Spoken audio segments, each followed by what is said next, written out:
ভয় পাবেন না। জ্বর মানেই ভয় না, এটা শরীরের প্রতিরোধের সংকেত। অধিকাংশ সময় ভাইরাল ইনফেকশনেই জ্বর দেখা দেয়। প্রথম দিনেই আতঙ্কিত না হয়ে বিশ্রাম নেওয়াই সবচেয়ে জরুরি। গরম ঠান্ডা পানি মিশিয়ে শরীর মুছলে তাপমাত্রা কমে যায়। শরীরের পানি কমে যায়, তাই ওআরএস বা হালকা স্যুপ খেতে হবে। তাপমাত্রা 102 ডিগ্রি ফারেনহাইট ছাড়ালে ডাক্তারের পরামর্শে প্যারাসিটামল নেওয়া যায়, কিন্তু বারবার জ্বর আসা বা না কমলে নিজে ওষুধ নেবেন না।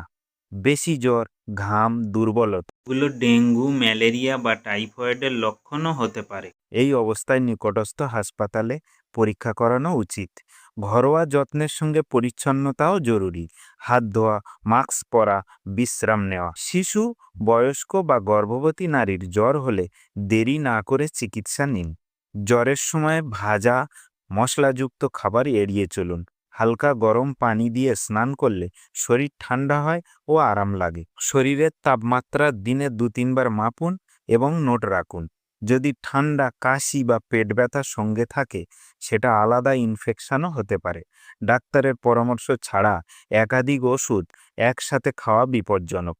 প্যারাসিটামল ছাড়া অন্য ওষুধ যেমন ব্রুফেন শুধুমাত্র ডাক্তারের নির্দেশে নিন।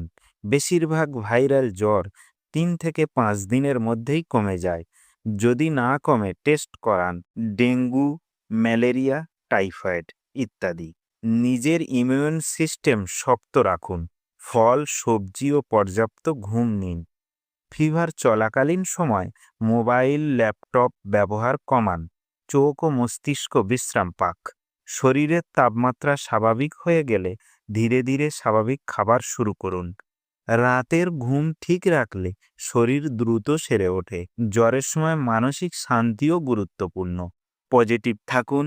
হিল অ্যান্ড গো বিশ্বাস করে সচেতনতা আর যত্নই আসল চিকিৎসা। ভিডিওটি ভালো লেগে থাকলে লাইক দিন, কমেন্ট করুন আর ফলো করুন হিল অ্যান্ড গো, আপনার প্রতিদিনের হেলথ গাইড।